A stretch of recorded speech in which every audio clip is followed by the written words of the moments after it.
বিরোধী দল হিসেবে কিন্তু বিএনপি ব্যর্থ। এখন বিএনপি নাকি সরকার গঠনের প্রচেষ্টা করছে। বিরোধী দল হিসেবে যে ব্যর্থ দল, তারা কিভাবে সরকারি দল হিসেবে সফল হবে সেই প্রশ্নটা আমি রেখে গেলাম তাদের কাছে। বিএনপি অলরেডি সংঘাত শুরু করে দিয়েছে, জামায়াত মাঠে নেমেছে।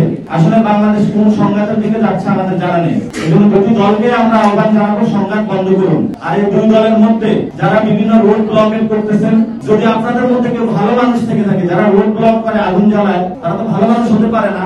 এই দুই দল থেকে মনোনয়নে বাদ করছেন। কেন বাদ করছেন? ওই যে টাকাটা দিতে পারেন নাই, বা পার্টি অফিসে জায়গা মতন নক করতে পারেন নাই। আপনারা আমাদের জাতীয় নাগরিক পার্টিতে যোগাযোগ করবেন। যদি আপনারা ভালো মানুষ হন, তাহলে আমরা আপনাদের প্রার্থীটা দিব, এবং ইনশাআল্লাহ জনগণের প্রার্থী থেকে এবার ভোট দেবে। কোন সন্ত্রাস, চাঁদাবাদ, ধর্মীয় ফেসিবাদকে আগামী নির্বাচনে কেউ ভোট দেবে না। আমরা তাদের এই এক টেবিলে বসানোর জন্য গতকাল 9 দল একটা মিটিং করেছিলাম। সেখানে গণতন্ত্র মঞ্চ, এবি পার্টি, জাতীয় নাগরিক পার্টি এবং গণ অধিকার পরিষদ আমরা সেখানে ছিলাম। রাষ্ট্র সংস্কার আন্দোলন গণতন্ত্র মঞ্চের মধ্যে আছে, আমরা সেখানে ছিলাম। আমরা তাদেরকে বলেছি যে আমরা বিএনপি এবং জামায়াতের সাথে বসবো।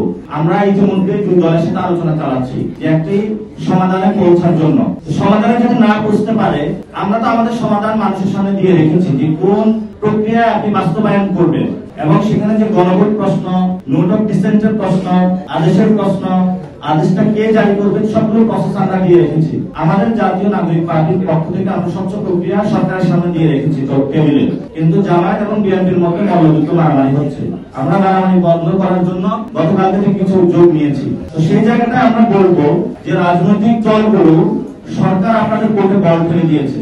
এখন আপনারা যদি সমাধান করতে ব্যর্থ হন, এটা আসলে আপনাদের জন্য খুবই লজ্জাস্কর একটি বিষয় হবে। এজন্য রাজনৈতিক দুটো দলকে আমরা আহ্বান জানাবো, আপনারা আলোচনার টেবিলে বসুন। ইতিমধ্যে একটি দল আরেকটা দলকে আহ্বান জানাচ্ছে, কিন্তু তার সাথে কে বসবে সেই বিষয়ে তাদের মধ্যে কোনো কথা নেই।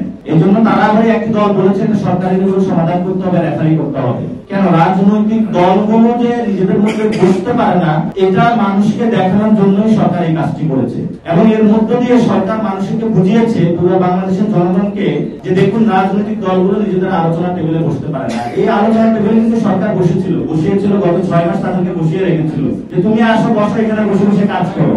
যখনই তাদেরকে ছেড়ে দিয়েছে, গিয়ে বলে যে জায়গায় বসেছিলাম ওটা প্রতারণার টেবিল ছিলাম। তাহলে গত 6 মাস আপনি প্রতারণা করেছেন, এখন এসে বলতেছেন যে আমি প্রতারণার টেবিলে ছিলাম না। আপনিও তো প্রতারণা কর্মসূচির অংশ ছিলেন যদি এটা প্রতারণা হয়। এজন্য রাজনৈতিক দলগুলোর এই সংস্কৃতিটা বন্ধ করতে হবে। আমাদের পার্টি থেকে আমরা উদ্যোগ নিয়েছি, দুই দলের সাথে আলোচনা চলমান আছে। যে 9 দলের যে একটি জোট হয়েছে সেখানেও আলোচনা চলমান আছে। তবে জোট প্রশ্নে 9 দলের আমাদের একটি পলিটিক্যাল জোট হওয়ার সম্ভাবনা রয়েছে, অর্থাৎ গণতন্ত্র মঞ্চ প্লাস যে 3 দল রয়েছে সেখানে একটি রাজনৈতিক জোট হওয়ার সম্ভাবনা রয়েছে। তো আমরা পুরো বাংলাদেশের সংঘাত বন্ধ করার আহ্বান জানাবো।